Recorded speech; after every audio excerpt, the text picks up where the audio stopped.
Okay, let's start to put together the pieces of all this puzzle. I look at Mafia Wars like my hand. Um, each finger represents a different element of Mafia Wars. Uh, and the idea here, with this very quick overview, is to try to figure out how we make all those fingers and the thumb work together so that you have an easier time of playing Mafia Wars, so that you can know some definite goals and things and an overall strategy of how to get through it. And this in turn will lessen your frustration level, and you'll be able to accomplish goals a lot quicker by following this strategy. This is not the end result or the Bible on this sort of thing. A lot of this information is put out there. This is the first time it's been collected in one place, and again, it's a very quick overview. I encourage you to review the print material that goes along with this video. It goes into a lot more description and detail. The thing, of course, that we're looking at here is New York. This is the job page for New York. In this strategy, we're going to be focusing on two cities.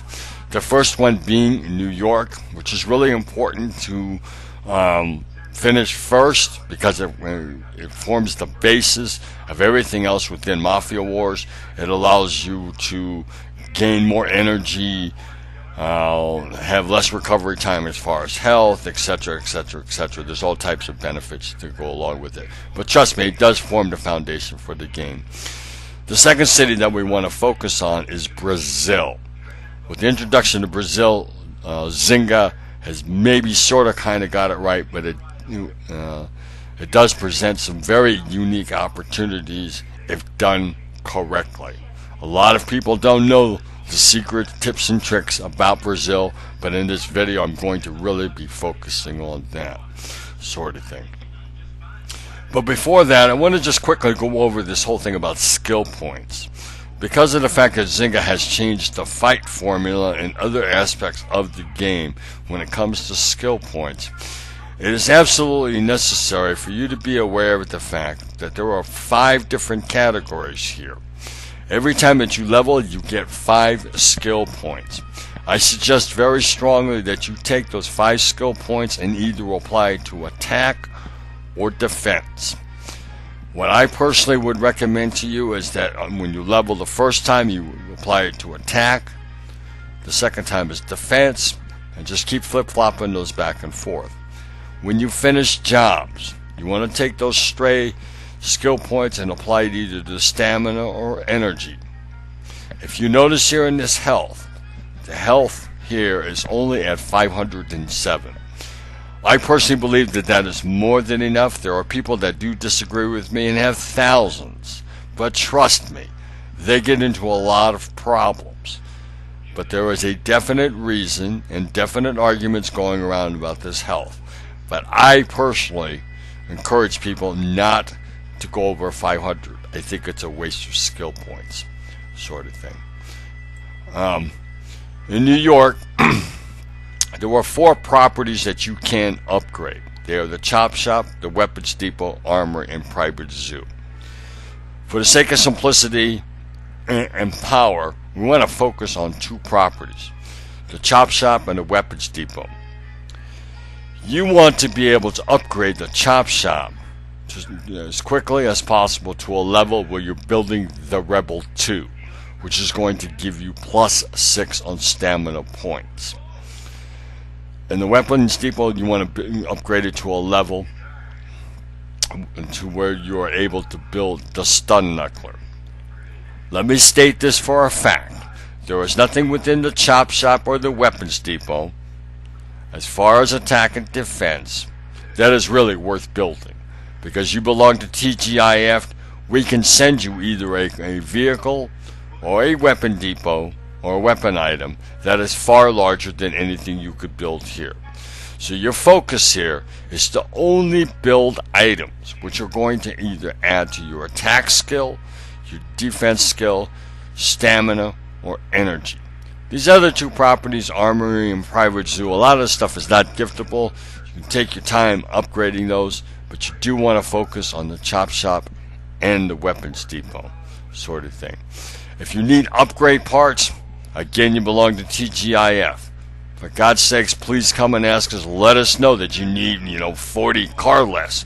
We will go find them, because it's in our best interest to have you building that chop shop, that Rebel 2 out of there, because when the mean people come along, we're going to be asking you for your personal help and beating them up.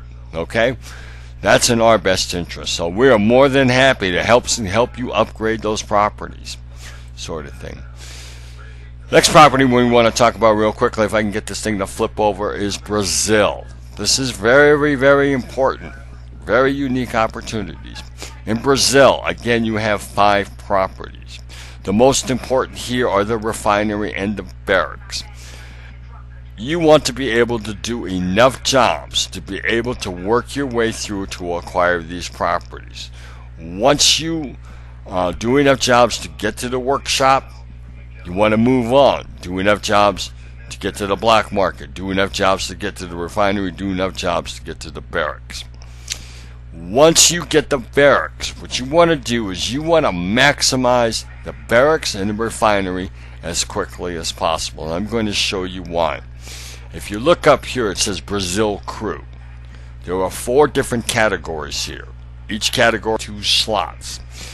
When you fill these slots, this crew member is awarded special abilities.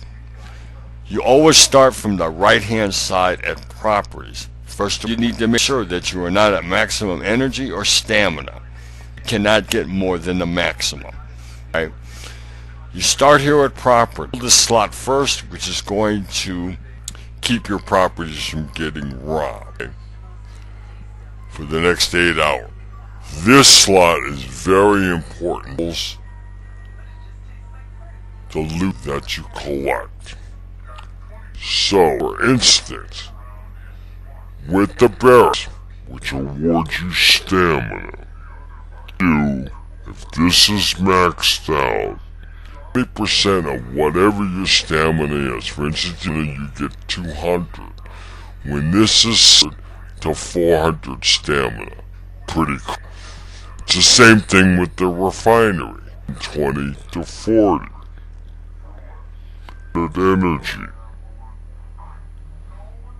Collecting your properties every 8 hours. Now with all that stuff, the first thing you do, then go over here to fighting. You fill this slot. What that does is it does double skill. For instance, if you have 500 skill, you now, for the next 50 fights, you now have 1,000 skill, and you can start running people 200 and 300 levels above you. That's one way to beat a bully. Bring his ass to Brazil, activate this slot, get that double attack skill, and just put him on ice. Keep him in the hospital. The next slot is really, really important because what this special ability is that for the next 50 fights, you use absolutely no stamina. Zilch, nada, nothing. So in theory, what you could do is you could pick up another 500 experience points by just activating this slot and fighting in Brazil. Pretty cool, huh? Now, once you are finished fighting, this will go to 0. So you've got all the stamina and energy left. You carry that all the way over here to jobs. The first one, this first slot, will, excuse me, will actually double the loot that you collect. The next one was actually a 2 times mastery. Okay. What that does is, for every click is actually 2 clicks, sort of thing. Once that goes to 0, you still have stamina and energy left over. You take that back to New York and you work your way through New York. From level to level to level. From tier to tier to tier to tier. Eventually this is going to be a much quicker way to finish New York City, sort of thing. So again, properties, fighting, jobs, fill the slots, use the special abilities, maximize these properties. Unfortunately, some of the upgrade parts are not giftable. You gotta have patience in upgrading these properties. That's why you want to get to them as quickly as possible. Take that free stamina and energy, apply it to New York, sort of thing. Making sure that you're not at max energy or max stamina when you actually collect. So I hope that this has helped give you an insight into an overall strategy. If there are any questions, need for more information, please feel free to inbox or Skype me. I'm always here for you to answer any questions or to give you additional information. Also, again, refer to the printed information that accompanies this video. There's a lot more detail in it, a lot more specific steps. Putting it all together, practicing it, doing it each way consistently, the same way each and every time, is going to lessen your frustration, and pretty soon, within 2 weeks, you're going to be whooping everybody's ass. So I hope so. Let's see. Is there anything else? Nope. I think that's it for now. Take care. I'll speak with you soon. Remember, family first and always, confusion to our enemies.